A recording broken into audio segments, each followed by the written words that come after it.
Hi, I'm Shailendra, and I'm back again with an exclusive interview. And this time around, we have a very special guest. His name is Mr. Jaiprakash Sharma. He is from Bhiwani, Haryana.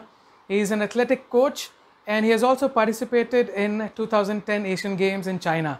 So, if you are a fitness freak, or if you would like to kickstart your career, then do not miss this interview. Watch till the end and gain the insights that how to kickstart your career and how to increase your fitness. I'm pleased to welcome you, sir, to Guru Mantra. It is an honor that you have taken out time for us to share your experience with all the young sportsmen. I'm sure each one of would love to listen from an international player like you, somebody who's a certified NIS coach. So over to you, sir. कैसे हैं आप? मैं बहुत बढ़िया हूँ। आप कैसे हैं सर? बहुत बढ़िया सर, मैं बहुत बढ़िया। Thank you so much sir. Sir जैसा आपसे कि मिलकर बहुत अच्छा लगा। Thank you sir. सर जैसे कि आप जानते हैं कि गुरु मंत्रा में हम स्पेसिफिकली इंटरव्यूज करते हैं हमारी यंग जनरेशन के लिए, जो लोग कॉलेजेस में हैं, जो जी जी लोग स्पोर्ट्स में हैं, उन लोगों के पास वो सारी डिटेल्स लेके जाने के लिए जिससे कि वो अपना करियर बना सके, अपना करियर सेट कर सके। तो सर जी बिल्कुल। इसी के आसपास ही हमारा इंटरव्यू रहेगा, इसी के आसपास हम कुछ क्वेश्चंस करेंगे आपसे आज। तो सर थैंक यू सो हाँ मच, आज बिल्कुल आपने टाइम निकाला हमसे बात करने के लिए। तो सर प्लीज जी आप पहले हमारे सारे व्यूअर्स को थोड़ा सा प्लीज अपने बारे में कुछ बता दीजिए। मेरा नाम जयप्रकाश है। मैं भिवानी हरियाणा से बिलोंग करता हूँ। हाँ जी। अब मैं एक स्टेडियम में एथलेटिक कोच के रूप में कार्य कर रहा हूँ। हाँ जी। और मेरे करियर की शुरुआत 2003 में हुई थी, जब मैं 14 साल का था। अच्छा जी। स्टार्टिंग में मैंने धीरे धीरे अपना कोच के निरीक्षण में अपनी प्रैक्टिस स्टार्ट की। फिर हाँ जी। 2007 में मैं जूनियर नेशनल चैंपियन बना। 2009 तक 3 साल तक जूनियर नेशनल चैंपियन रहा हूँ। फिर 2010 में जैसे सीनियर हुआ तो मैंने एशियन गेम के लिए क्वालिफाई किया। हाँ जी। और 2010 में चाइना में जो एशियन गेम हुआ था उसका पार्टिसिपेंट हूँ। वो बहुत ही उसके अच्छी बात बाद है सर। मैंने कोचिंग के उसके बाद मैंने कोचिंग के बारे में सोचा। तो मैंने सोचा कि मैं स्पोर्ट्समैन रहते हुए स्पोर्ट्स से कैसे जुड़ा रहूं। हाँ इसके लिए जी। मैंने एनआईएस करने की सोची, जिससे मैं ताउम्र अपने ग्राउंड से जुड़ा रहूं, खेल से जुड़ा रहूं। बहुत ही अच्छी बात है फिर सर ये। मैंने एनआईएस के लिए पटियाला से मैंने अपना हाँ जी। डिप्लोमा कंप्लीट किया है। हाँ जी। अब मैं एक स्टेडियम में भिवानी के पास ही कालुवा लगा हुआ, वहाँ पे स्टेडियम में बच्चों को ट्रेन कर रहा हूँ। बहुत ही अच्छी बात है सर, बहुत ही अच्छी बात है sir. Thank you so much. जी। तो सर एक एक चीज जरूर आपसे पूछना चाहूंगा कि जैसा कि आपने हम्म। बताया कि आपने एनआईएस ज्वाइन करा इसलिए ताकि आप वो अपने खेल से जुड़े रहें, आप अपने स्पोर्ट्स से जुड़े रहें। बिल्कुल बिल्कुल तो बिल्कुल। सर ये जो चीज आई कि मेरे को अपनी पूरी उम्र अपने स्पोर्ट्स से जुड़े रहना है, तो ये जी, जो फीलिंग थी ये स्टार्टिंग से थी कि कोच बनने के बाद आई, मतलब कैसे स्टार्ट हुआ ये? ये फीलिंग एक्चुअली तब आई जब मैंने 2014 में गेम हम्म। मैंने छोड़ दिया था। मुझे इंजरी की वजह से मैंने गेम छोड़ना पड़ा। हाँ जी। तो उसके बाद मेरे मन में थोड़ी टेस्ट सी रही कि मतलब कि मैं 12-13 साल गेम से जुड़ा रहा। मुझे सच बताऊं तो एथलेटिक्स से प्यार हो गया था। तो मैं उससे दूर हो रहा था, मुझे तकलीफ हो रही थी। मैं नहीं हाँ चाहता जी। था कि मेरे ग्राउंड से, मेरे एथलेटिक्स से, मेरे गेम से मैं दूर हूँ। हाँ जी। तो ये ही एक रास्ता दिखा कि जिसके जरिए मैं ताउम्र मेरे ट्रैक से जुड़ा रहूंगा, ताकि बहुत ही मेरी भी बढ़िया। यादें रहेंगी, आने वाले खिलाड़ियों में मैं प्रिपेयर करता रहूंगा। हाँ जी। और हाँ एज जी। ए कोच वहीं पर अपनी लाइफ हाँ स्पेंड जी। कर सको अच्छे से। बिल्कुल हम्म। बिल्कुल sir, thank you so much sir. तो सर जैसा कि जी। आपने देखा है कि हमारे इंडिया में स्पोर्ट्स को लेकर बहुत कंपटीशन रहता है। और अगर हम बात करें काफी। कि बिल्कुल सर, अगर हम बात करें कि ऐसे बहुत सारे खिलाड़ी हैं, ऐसे बहुत सारे स्पोर्ट्समैन हैं जो जो स्टेट लेवल तक आते हैं, फिर उनका सपना रहता है कि जी मैं डिस्ट्रिक्ट से स्टार्ट करके स्टेट पर आते हैं, फिर आगे रहता है उनका सपना कि यार मैं इंडिया भी बिल्कुल। खेलूं और इंटरनेशनल भी जाके खेलूं। हम्म। तो ये हम्म। जो लोग ये जो जो खिलाड़ी जो अपने आप को तैयार करते हैं नेशनल के लिए, या जो जी। डिस्ट्रिक्ट से तैयार करते हैं अपने आप को स्टेट लेवल के लिए, उनको उनको हम्म। क्या सर आप अपना कुछ एक्सपीरियंस शेयर करिए कि ताकि वो अपने आप को तैयार कर सके नेशनल के लिए या फिर डिस्ट्रिक्ट से स्टेट लेवल तक के लिए अपने आप को तैयार कर सकें। हाँ देखो, स्टार्टिंग में डिस्ट्रिक्ट लेवल के लिए खिलाड़ी को अपना सबसे पहले तो बेसिक तैयार करना होता है, कि जिसमें जिसमें 2 से 3 साल तक लग जाते हैं। हाँ जी। खिलाड़ी को अपना बेसिक तैयार होने के बाद उसको डिस्ट्रिक्ट लेवल के में कंपटीशन में क्वालिफाई करना होता है। हाँ जी। जैसे वो डिस्ट्रिक्ट में चैंपियन होता है तो उसको हम्म। स्टेट लेवल के बारे में पहले ही पता लग जाता है कि स्टेट का कंपटीशन क्या है। आजकल इंटरनेट के जरिए भी इंफॉर्मेशन मिल जाती है कि हाँ स्टेट जी। में हम किस स्टैंडर्ड पे मेडल आ रहा है, किस स्टैंडर्ड पे गोल्ड है, किस पे सिल्वर है, किस पे ब्रॉन्ज है, और मेरी प्रिपरेशन कहाँ हाँ तक है, जी, मेरा स्टैंडर्ड क्या है, बिल्कुल। उसके अकॉर्डिंग वो अपने आप को प्रिपेयर कर सकता है कि उसको कितना और हार्ड वर्क करना चाहिए कि हम्म। मैं स्टेट में भी चैंपियन बनूं, और हाँ उसके जी। बाद में नेशनल का स्टैंडर्ड क्या है कि उसकी मैंने कितनी और हम्म। मेहनत करनी पड़ेगी ताकि मैं बिल्कुल, नेशनल में भी चैंपियन बन सकूं। बिल्कुल, बिल्कुल सर। कुछ प्रैक्टिकल टिप्स आप देना चाहेंगे सर यहाँ पर, जितने भी नए खिलाड़ी हैं उन सबको, ताकि, क्योंकि सर आई थिंक इंटरनेट पे वो सारी डिटेल्स अवेलेबल रहती हैं, जैसा आपने बताया कि जिसने गोल्ड सिक्योर करा था लास्ट ईयर, उसका क्या स्कोर था, उसको अगर मुझे बीट हाँ करना है तो बिल्कुल, उसको बीट करने के लिए मेरे को इतना कुछ स्कोर लेकर के आना पड़ेगा। पर सर कुछ प्रैक्टिकल बिल्कुल, कुछ बिल्कुल। टिप्स देना चाहेंगे आप इन सब खिलाड़ियों को जो आज जो तैयारी कर रहे हैं डिस्ट्रिक्ट से स्टेट के लिए या फिर नेशनल पे खेलने के लिए अपने आप को तैयार कर रहे हैं, उन सब के लिए सर? हाँ, प्रैक्टिकली तो मैं उनको ये मैसेज देना चाहूंगा कि सबसे पहले तो वो जिस डिसिप्लिन से, जिस डेडिकेशन से अब तक तैयारी कर रहे थे, हाँ उसको जी, बरकरार रखे। हाँ जी, अपनी प्रैक्टिस की रेगुलरिटी सबसे जरूरी होती है, ग्राउंड पे जाना, हाँ जी, दोनों टाइम, टाइम से आना, टाइम से जाना, हाँ जी, और जिस डेडिकेशन से और कड़ी मेहनत से अगर वो प्रैक्टिस करते रहेंगे, अपनी फिटनेस लेवल को और अगर ऊंचा उठाएंगे, हाँ जी, तो डेफिनेटली उनको स्टेट में भी कोई नहीं रोक सकेगा और नेशनल में भी कोई नहीं रोक सकेगा। उसके साथ साथ यही बात है कि आजकल स्पोर्ट्स में मेडिसिन का ज्यादा दबदबा चल रहा है। हाँ जी, बच्चों को पता नहीं होते हुए वो स्टेरॉइड के पीछे जा रहे हैं, हाँ कुछ को जी, पता नहीं है, कुछ को मिसगाइड कर दिया जाता है। हाँ तो जी, मैं सबसे जरूरी मैसेज तो यही देना चाहूंगा खिलाड़ियों को कि वो स्टेरॉइड से दूर रहें। स्टेरॉइड एक ऐसा स्पोर्ट्स में काला धब्बा है हाँ जी, जो खिलाड़ी को खुद के साथ साथ अपने स्टेट की भी, अपने नेशनल की भी छवि को बहुत ज्यादा खराब करता है। इसलिए यही बिल्कुल, मैसेज दूंगा कि हाँ जी, ज्यादा से ज्यादा मेहनत करें, डेडिकेशन के साथ प्रैक्टिस करें, हाँ जी, और ड्रॉप से बचे रहें। बिल्कुल, बिल्कुल सही मैसेज दिया सर आपने, क्योंकि कई बार आई थिंक अगर हम पास्ट में देखें तो बहुत सारे ऐसे केसेस आए हैं जहाँ पर स्पोर्ट्समैन को देखा गया है कुछ इन सारी हाँ जी, चीज़ों में इन्वॉल्व देखा गया, और आई थिंक फिर वो कुछ बैन आ जाते हैं, ताकि और उनका ऑलमोस्ट आई थिंक करियर भी एंड होने के कगार पर ही आ जाता है, बिल्कुल खत्म, खत्म हो जाता है बिल्कुल सर खत्म हो करियर। जाता है करियर उनका। बिल्कुल, हाँ क्योंकि सर आई थिंक एक एक खिलाड़ी अपनी इतनी शुरुआत करता है बचपन से, और आई थिंक जब वो कुछ 22-23 साल के आसपास हो जाता है या 20-21 साल के आसपास हो जाता है, तब वो उस लेवल पर आ पाता है जहां पर वो अपनी स्टेट को या अपनी कंट्री को रिप्रेजेंट करने लायक होता है। पर वो कहीं ना कहीं आई बिल्कुल, थिंक इन बिल्कुल। सब चीज़ों से इन्फ्लुएंस हो जाता है, स्टेरॉइड्स वगैरह से, और इन सब चीज़ों में इन्वॉल्व हो जाता है सर। तो बहुत ही अच्छा मैसेज है सर आपका बिल्कुल। ये। सर एक चीज़ और ज़रूर आपसे पूछना चाहूँगा कि अक्सर ये देखा गया है सर, जैसे कि अभी आपने बताया कि जो जो अभी जो खिलाड़ी जो स्टेट लेवल पर हैं, उनको तैयार करने के लिए, उनको अपने आप को तैयार करने के लिए और कड़ी मेहनत करनी पड़ेगी, दोनों टाइम उनको ग्राउंड में जी, जाना पड़ेगा, अपने कोच के अकॉर्डिंग उनको सारी चीज़ों को ध्यान में रखते हुए सीखना पड़ेगा।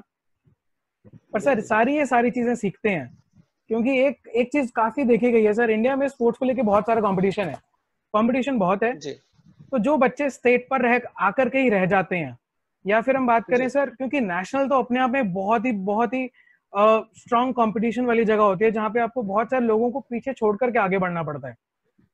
तो जो बिल्कुल, तो बिल्कुल। जो खिलाड़ी जो स्टेट पर आकर के रुक जाते हैं या डिस्ट्रिक्ट पर आकर के रुक जाते हैं या फिर नेशनल पर आकर के वो सिर्फ एक पार्टिसिपेंट रह जाते हैं, उनका फ्यूचर क्या है सर आगे? क्योंकि अगर देखा जाए, अगर कोई खिलाड़ी अगर इंटरनेशनल खेल लेता है या नेशनल पर आकर गोल्ड मेडलिस्ट हो जाता है, तो उनका करियर ऑलमोस्ट आई थिंक 100% के आसपास उनका करियर सेट हो जाता है। या तो उनको गवर्नमेंट बिल्कुल, जॉब्स मिल बिल्कुल। जाती हैं, श्योर। या उनको कोई टीम अपनी टीम में ऐड कर लेती है। पर सर उनका क्या, जो जो सिर्फ नेशनल पार्टिसिपेंट रह गए हैं या फिर स्टेट लेवल पर आके सिर्फ स्टेट गोल्ड मेडलिस्ट रह गए हैं, उनके करियर में आगे सर क्या हो सकता है फिर? हाँ, बहुत अच्छा सवाल पूछा आपने कि थैंक यू अक्सर सर। खिलाड़ी ऐसे बहुत ज्यादा हैं, मेडलिस्ट और पार्टिसिपेंट, मेडलिस्ट तो सिर्फ 3 ही होते हैं, हाँ बाकी सब जी, पार्टिसिपेंट बनकर रह जाते हैं। बिल्कुल उनका बिल्कुल क्या सर। होगा? बहुत अच्छा सवाल पूछा आपने। आपने हमारे हिंदुस्तान में बहुत से ऐसे खिलाड़ी होंगे जो हाँ सिर्फ जी, मेडल पार्टिसिपेंट होकर रह गए हैं। हाँ जी, अब वो पता नहीं होता या किसी की मिसगाइड की वजह से वो हाँ जी, गेम से दूर हटने की सोचते हैं, निराश हो जाते हैं, हताश हो हाँ जाते हैं। जी, उनके लिए मैं ये मैसेज देना चाहूंगा, अगर आप नेशनल पार्टिसिपेंट हैं हाँ तो जी, आप गेम से ही जुड़े रहेंगे, और कोचिंग का क्षेत्र में अगर चले जाएं तो हाँ आप जी, एलिजिबल होंगे। इसके लिए आप एनआईएस कर सकते हैं। अगर आप हाँ नेशनल जी, पार्टिसिपेट हैं तो आप फुल एनआईएस करने के लिए एलिजिबल होंगे। हाँ जी, एनआईएस के जरिए आप अच्छे कोच के रूप में अपने आप को एक स्टेबल कर सकते हैं। हाँ जी, और अगर आप स्टेट पार्टिसिपेट है, सिर्फ हाँ जी, मेडलिस्ट नहीं है, स्टेट वालों के लिए एक 6 वीक का कोर्स होता है, शॉर्ट हाँ जी, एनआईएस। हाँ जी, अगर आप सिर्फ स्टेट पार्टिसिपेट बनकर रह गए, आप शॉर्ट एनआईएस कर हाँ जी, सकते हैं, जिसके जिसके थ्रू भी आप एक कोच के रूप में अपने आप को स्टेबल कर सकते हैं। हाँ उसके जी, अलावा अगर आप स्पोर्ट्स में इतने हायर नहीं है, हाँ जी, सिर्फ अगर आप स्टडी में थोड़े अच्छे हैं, तो आप हाँ जी, ग्रेजुएशन के बाद डीपीएड और एमपीएड हाँ जी, कोर्स होते हैं, हाँ जो जी, स्कूल में कॉलेजों में हाँ जी। एज ए डीपी और पीटीआई अपॉइंट होते हैं। अच्छा जी। उसके रूप में भी आप जॉब कर सकते हैं, उसमें आपको हाँ जी, हताश होने की जरूरत नहीं है। हाँ जी सर। तो आई थिंक ये बात बहुत ही सही रहेगी सर, क्योंकि अगर हम दोबारा बात करें इसी बारे में, कंपटीशन के बारे में, नेशनल नेशनल के जो खिलाड़ी होते हैं बहुत कम होते हैं सर। पर अगर हम बात करें नीचे अपने स्टेट लेवल पर या फिर डिस्ट्रिक्ट लेवल पर, तो वहाँ पर ऐसे बहुत सारे खिलाड़ी होते हैं जो जो गोल्ड मेडलिस्ट होते हैं या फिर पार्टिसिपेंट ही रह जाते हैं। तो उनके करियर के लिए आई थिंक, जैसा अभी आपने बताया कि ये कुछ सर्टिफिकेशंस हैं वो कर सकते हैं। और सर जहाँ तक मेरी नॉलेज है, आप एनआईएस एशिया का सबसे बड़ा स्पोर्ट्स कोचिंग का इंस्टीट्यूट है। इंस्टीट्यूट है, हाँ। हाँ जी, और हाँ आई बिल्कुल थिंक, बिल्कुल है, अनाइश हाँ जी, और इंडिया आई का जो थिंक, पटियाला में है, हाँ जी, हाँ जी, हाँ जी, वो सबसे बड़ा इंस्टीट्यूट है, हाँ। पूरे पूरे एशिया का सर ये। पूरे एशिया का, वहाँ पर 18 डिसिप्लिन से अनाइश होती है। हाँ जी सर, उसके बारे में भी जी। अगर आप थोड़ा कुछ बता सकें सर, व्यूअर्स को अगर उसके बारे में उसके थोड़ी सी नॉलेज मिल सके। हाँ, उसके बारे में ये कि अपने इंडिया में 3 ही इंस्टीट्यूट है एनआईएस के लिए, पर हाँ उनका जी, हेडक्वार्टर पटियाला है, हाँ जी, दूसरा बेंगलोर है, तीसरा कलकत्ता है। हाँ जी, तो जो पटियाला वो हेडक्वार्टर है, वो एशिया का सबसे लार्जेस्ट इंस्टीट्यूट है स्पोर्ट्स कोचिंग इंस्टीट्यूट के हाँ जी, लाइन में। हाँ जी, और वो 18 डिसिप्लिन से वहाँ पे एनआईएस हो रही है करंट अब तक, और हाँ जी, आगे भी इसको और बढ़ावा दे रहे हैं।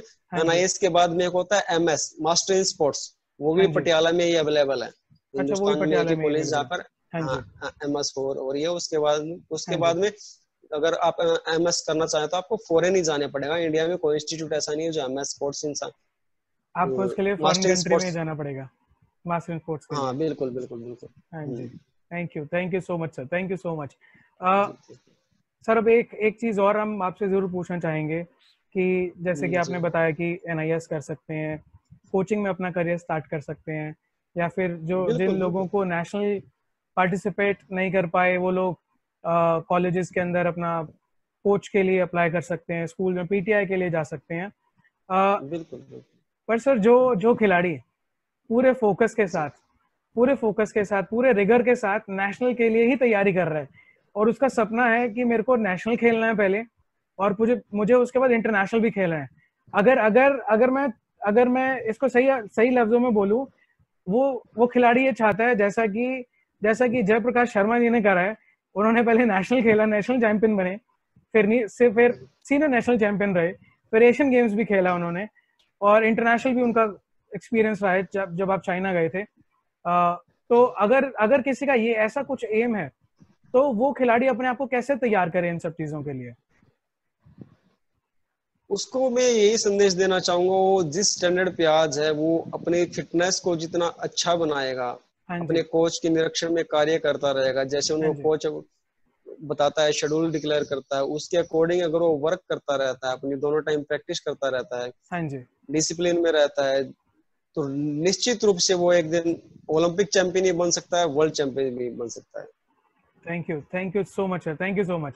सर, एक एक सवाल और होगा इसी पर ही, कि ये जो जितने भी हमारे नेशनल चैंपियंस रहते हैं, उनका जी कुछ स्पेसिफिक, क्योंकि सर आपका फिटनेस आपने बताया, जैसे कि आप एनआईएस से सर्टिफाइड कोच हैं, कुछ फिटनेस के जी रिलेटेड अगर आप कुछ उनको एडवाइस देना चाहें सर, कुछ प्रैक्टिकल एडवाइस, क्योंकि क्योंकि सर अगर हम इंटरनेट पर अगर सर्च करें, इंटरनेट पर आपको बहुत सारी ऐसी इन्फॉर्मेशन मिलती हैं जो हो सकता है कि शायद आपके लिए हेल्पफुल हो, या फिर हो सकता है शायद आपके लिए हेल्पफुल ना हो। तो तो अगर मैं आपके पास आता हूँ सर ट्रेनिंग के लिए, कोचिंग के लिए, जी जी और मैं बोलता हूँ जी कि जी मुझे प्लीज आप मुझे तैयार कराइए, तो आप मुझे सर फिटनेस को और मेरी डाइट को लेकर के दो ऐसी क्या चीजें बताएंगे जो मेरे को हेल्पफुल रहेंगी आगे तैयार तैयार होने के लिए? ये क्योंकि आई थिंक फिटनेस के सर, लिए तो हम आई एम सॉरी सर, जी आप बता रहे थे। हाँ जी, ये फिटनेस के लिए तो मैं यही कहूंगा कि जो भी खिलाड़ी होगा, हाँ उसका जो जी, टारगेट होगा, उसके हिसाब से उसको अपनी फिटनेस को स्टार्टिंग से लेके चलना पड़ता है। हम हाँ ये जी, नहीं है कि अब हम डिस्ट्रिक्ट चैंपियन बन गए तो हम डायरेक्ट नेशनल चैंपियन के लिए तैयारी कर देंगे। हमें नेशनल चैंपियन के लिए स्टार्टिंग से ही तैयारी लेके चलनी पड़ेगी। हाँ जी, हमारा टारगेट ये है, उस टारगेट तक हम कैसे अचीव करेंगे। हाँ जी। तो फिटनेस तो अहम होती है कि हमें अपना हार्ड वर्क रेगुलरिटी के साथ पूरे हाँ जी, डेडिकेशन के साथ करना पड़ता है। हाँ जी, इंजरी और रिकवरी, डाइट, इन सब चीजों को ध्यान में रखते हुए, हाँ कोच जी, को अपना आदर्श मानते हुए, हाँ जी। ये सब चीजें एक साथ लेके चलेंगे तभी हम अपना नेशनल चैंपियन या इंटरनेशनल ओलंपिक चैंपियन भी अपना जो टारगेट होगा बिल्कुल एक दिन अचीव कर सकेंगे। बिल्कुल, thank you so much sir, thank you so much sir. एक सर, जब अनाउंस करा था कि हम इंटरव्यू करेंगे आपके साथ, तो एक सवाल सबसे जी ज़्यादा पूछा गया कि सर, वो सवाल ये था कि जी इंडिया में ऐसे बहुत सारे बच्चे हैं, ऐसे बहुत सारे खिलाड़ी हैं जो जो हो सकते हैं कि शायद कोच अफोर्ड नहीं कर पा सकते, या ऐसे बहुत सारे खिलाड़ी हैं जो जिनके पास उतना पैसा नहीं कि वो कॉलेज में जाके या कोई स्पोर्ट्स क्लब ज्वाइन करके वहां पर कोचिंग ले सकें।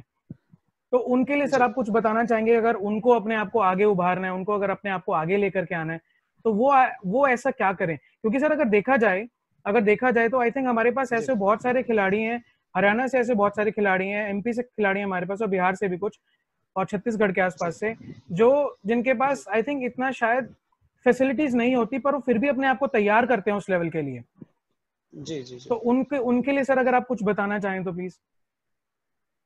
तो उनके लिए मैं ये कहना चाहूंगा कि कुछ कॉलेजेस हैं जो कोर्सेज के लिए लोन देते हैं, हाँ स्टडी जी, के लिए लोन करवाते हैं और बच्चों को पूरे कोर्स करवा रहे हैं वो। हाँ जी, कुछ कॉलेजेस हैं, आप इंटरनेट पे उनकी डिटेल निकालेंगे आपको मिल जाएगी। हाँ जी, आप उन कॉलेज से एमपीएड और डीपीएड जो भी आपको इच्छुक है वो कर सकते हैं।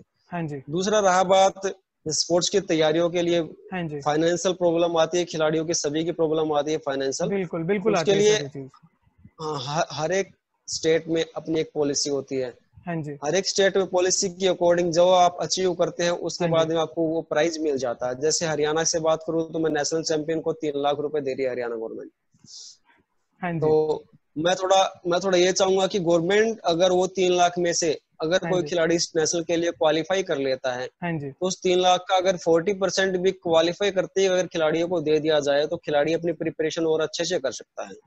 बिल्कुल, बिल्कुल सर। हालांकि अच्छे, ये मैं अच्छा मानता हूँ, हाँ गवर्नमेंट जी, मोटिवेट कर रही है बहुत ज्यादा। हमारे खेल मंत्री श्री संदीप सिंह जो फिलहाल हाँ वो जी, हरियाणा के पहले स्पोर्ट्स मिनिस्टर हैं हाँ जो जी। ओलंपियन भी रहे हैं और इंडिया हॉकी टीम के कैप्टन भी रहे हैं। बहुत ही अच्छी बात है वो सर ये। मतलब उनको तो फील्ड का हर एक कदम कदम की नॉलेज है। उनसे कोई शानी नहीं है, हरियाणा का स्पोर्ट्स का, इंडिया का स्पोर्ट्स से कोई शानी नहीं है। हाँ जी, तो बहुत अच्छा काम कर रहे हैं। लेकिन हाँ जी, उनसे मैं ये दरखास्त करूंगा कि सर थोड़ा सा जो फाइनेंशियल वीक है बच्चे, उनको हाँ जी, तरह उनके लिए अगर कोई नेशनल के लिए या इंटरनेशनल के लिए ओलंपिक के लिए क्वालिफाई कर रहा है, हाँ जी, जैसे कि ओलंपिक ओलंपिक गोल्ड मेडलिस्ट को हरियाणा गवर्नमेंट 6 करोड़ रुपए दे रही है। हाँ जी, जिस दिन वो ओलंपिक क्वालिफाई कर लेता है उसका 10-20% या हाँ फिर जी। 30% उसको पहले दे दिया जाए ताकि उसकी जो फाइनेंशियल प्रॉब्लम है वो दूर बिल्कुल हो सर, जाए, वो अपनी बिल्कुल, प्रिपरेशन अच्छे से कर सके। बिल्कुल सर, बिल्कुल, बिल्कुल सही बात ये बोली सर सरकार आपने। से भी कहना चाहूंगा हाँ जी, और मैं कुछ स्टूडेंट से, प्लेयर से कहना चाहूंगा, वो हाँ थोड़ा जी, इंटरनेट के जरिए नॉलेज प्राप्त कर सकते हैं कि कहाँ हाँ से जी, डोनेशन के जरिए या हाँ फिर जी, लोन के जरिए, जैसे भी हमारी स्टडी अवेलेबल है, बहुत हाँ से जी। कॉलेज हैं, वहां से हम अपना कोर्स कंप्लीट कर सकते हैं और अपनी लाइफ सिक्योर कर सकते बिल्कुल sir, thank you so much sir, thank you so much, ये जो आपने सर इन्फॉर्मेशन शेयर करी है। हैं। आई थिंक बहुत सारे ऐसे खिलाड़ी रहते हैं जिनको जिनको इनके इन सब चीज़ों के बारे में नहीं पता रहता, कि अगर मैं बिल्कुल स्टेट बिल्कुल। लेवल पर आता हूँ तो मुझे क्या प्राइज मिल सकते हैं, मैं अगर ओलंपिक क्वालिफाई करता हूँ या ओलंपिक का एक प्लेयर बनता हूँ तो मुझे क्या मिल सकता है। जी तो बहुत ही अच्छी बात सर आपने शेयर करी है, क्योंकि आई थिंक आज के टाइम में सर एक सबसे बड़ा जो मोटिवेशनल फैक्टर है, आई थिंक वो मनी है, वो पैसा ही है जो आपको मोटिवेट बिल्कुल करता है। बिल्कुल सही थैंक बात यू है। सो मच सर, ये सारी डिटेल शेयर करने के लिए। जी पर सर एक चीज और बता जी दीजिए प्लीज, जो जो अभी हम जी बात करें सर, जैसे आपने फिटनेस के बारे में बताया, कुछ डाइट को लेकर जी। के भी अगर कुछ स्पेसिफिक डाइट भी रहती है सर स्पोर्ट्स के लिए, अगर कोई कोई स्टेट से नेशनल के लिए तैयारी कर रहा है तो उसको कुछ स्पेसिफिक डाइट की भी रिक्वायरमेंट रहती है? हाँ बिल्कुल, डाइट की 100% रिक्वायरमेंट रहती है। हाँ जी, मैंने बताया आपको, स्पोर्ट्स के लिए डाइट के साथ साथ रिकवरी भी उतनी जरूरी है जितनी हाँ हम जी, प्रैक्टिस कर रहे हैं। बिल्कुल अगर सर। हम प्रैक्टिस कर रहे हैं, रिकवरी नहीं लेंगे तो हमें इंजरी होने के चांसेस होते हैं। अगर हम हाँ डाइट जी, नहीं लेंगे तो हमारी परफॉर्मेंस इंक्रीज नहीं हो पाएगी। हाँ जी, इसलिए हमें एक बैलेंस डाइट, पूरी तरह से प्रोटीन, विटामिन, मिनरल सब कंप्लीट हो। हाँ जितनी जी, कैलोरी हम बर्न करते हैं, जितने हाँ जिस जी, हिसाब से हमारे ऊपर बॉडी वर्क के ऊपर लोड चल रहा है, उसके हाँ हिसाब जी, से हमें अपने मसल्स की पूरी रिकवरी हो। इसके लिए हमें अपने पूरी डाइट का बिल्कुल प्रॉपर ध्यान रखना पड़ता है, तभी हमारी परफॉर्मेंस वो इंक्रीज हो पाएगी। बिल्कुल, बिल्कुल सर। सर एक क्वेश्चन और जो सबसे ज्यादा बारी पूछा गया है एक रिसर्च में जी बोले बोले। कि इंडिया में स्पोर्ट्स सिर्फ एक ही खेल को हमेशा सिर्फ माना गया है, वो है क्रिकेट। क्रिकेट को क्रिकेट पर बिल्कुल सर अगर बिल्कुल। आज अगर हम देखें जिस लेवल पर कबड्डी आ चुका है, जिस लेवल पे फुटबॉल आ चुका है, तो उसके बारे में अगर आप कुछ बताना चाहें कि जो आज स्कूल में कॉलेजेस में जो बच्चे हैं जो उस लेवल के लिए अपने आप को तैयार कर रहे हैं, ताकि उनको पता रहे, ताकि उनके पास एक करेक्ट इन्फॉर्मेशन पहुंच सके कि क्रिकेट ही सिर्फ एक ऐसा स्पोर्ट्स नहीं है जिसमें आगे फ्यूचर है, और हमारे देश में बहुत सारे ऐसे स्पोर्ट्स हैं जहां पर अपना करियर सेट कर सकते हैं। अगर हाँ सर देखो, अगर हम आप पैसे ही का एग्जांपल लें सर, आप रनिंग में रहे हैं सर, और आज आप एक जी एथलेटिक्स कोच हैं, जी। तो सर अगर आप इस बारे में अगर कुछ बता दें सर प्लीज। हाँ देखो, अगर पैसे की बात करी जाए तो अब किसी भी गेम में हरियाणा गवर्नमेंट या कोई भी स्टेट गवर्नमेंट है, पैसा हाँ बहुत जी, ज्यादा दे रही है। हाँ जी, सेंट्रल गवर्नमेंट भी दे रही है साथ साथ पैसा। हाँ जी, ऐसा नहीं है कि सिर्फ क्रिकेट में ही पैसा है, क्रिकेट में ही फ्यूचर अच्छा है। हाँ हर जी, किसी गेम में आज बहुत ज्यादा इंडिया में काफी ज्यादा हाँ डेवलपमेंट जी, किया है। स्पोर्ट्स में भी ओलंपिक में मेडल आने लगे, नेशनल हाँ जी, नेशनल एशियन गेम्स में, वर्ल्ड चैंपियनशिप में मेडल आने लगे हैं। जी, काफी ज्यादा सिक्योर है, और पैसा भी बहुत ज्यादा है, फेम हाँ भी जी, बहुत ज्यादा है। ऐसा नहीं है कि जी, सिर्फ क्रिकेट के पीछे भागे, क्रिकेट में ही सब कुछ है। और हाँ जी सभी सर, गेम में, एथलेटिक, बॉक्सिंग, क्रिकेट, सभी में एक समान है, पैसा बहुत ज्यादा है। ये बिल्कुल। मेंटेलिटी अब पहले वाली नहीं रही, क्रिकेट में ही सब कुछ है और गेम में भी हाँ सब जी सर, बहुत ज्यादा पैसा है। अब गवर्नमेंट काफी मोटिवेट कर रही है खिलाड़ियों को। हाँ जी, हाँ जी sir. Thank you so much sir, thank you so much sir, हमारे सारे क्वेश्चंस के बारे जी वेलकम। में अपनी एक्सपीरियंस शेयर करा सर आपने। सर जितने भी अभी यंग स्पोर्ट्समैन हैं और जो अपने आप को तैयार जी कर रहे हैं अगले लेवल्स के लिए, उनके लिए सर जी स्पेसिफिक कोई गुरु मंत्र जो आप देना चाहें, ताकि जिससे वो अपने आप को उस कड़ी परीक्षा में पास हो सकें और अपने आप को प्रूव कर पाएं, सब लोगों को, पूरे पूरे वर्ल्ड को प्रूव कर पाएं कि हाँ, मैं एक प्लेयर हूँ, मैं एक एथलेटिक्स का प्लेयर हूँ, और मेरा मेरा अपना एक वजूद है। अगर अगर उस चीज के जी। लिए सर अगर आप कुछ गुरु मंत्र देना चाहें तो सर। देखिए, मैं एथलेटिक्स का कोच हूँ। मैं एथलेटिक ही नहीं, सिर्फ सभी खिलाड़ियों को एक संदेश देना चाहूंगा हाँ जी, कि आप जिस डेडिकेशन से, जिस हार्ड वर्क से, जिस पैशन से आप प्रैक्टिस कर रहे हैं, हाँ जी, उससे भी ज्यादा पैशन के साथ हम प्रैक्टिस करेंगे, जिससे हमारे जो उम्मीदें हैं, हमारे सपने हैं, हाँ जी, देश के हैं, आपसे देश से आपकी उम्मीदें जुड़ी हुई हैं, प्रदेश की उम्मीदें जुड़ी हुई हैं, घर जी, परिवार की, समाज की उम्मीदें जुड़ी हुई हैं। जी सर, उन सभी को पूरा करने के लिए और भी ज्यादा हार्ड वर्क करें और मेहनत हाँ करें, जी, अपने डिसिप्लिन बनाए रखें इसी तरह। और सबसे जरूरी, मैंने पहले ही बताया था कि हाँ जी, डोप से दूर रहे। डोप एक बिल्कुल, ऐसा काला धब्बा है स्पोर्ट्स की लाइफ में कि वो कभी भी नहीं मिट सकता लाइफ टाइम। इससे बिल्कुल हमारे सर, खुद की छवि के साथ साथ देश की और प्रदेश की, दोनों की छवि खराब होती है। मेहनत के साथ लगे रहिए, लेकिन डोप से दूर रहिए। जी sir. Thank you so much sir, it was जी वंडरफुल टॉकिंग टू यू। बहुत ही अच्छा लगा सर आपसे बात करके।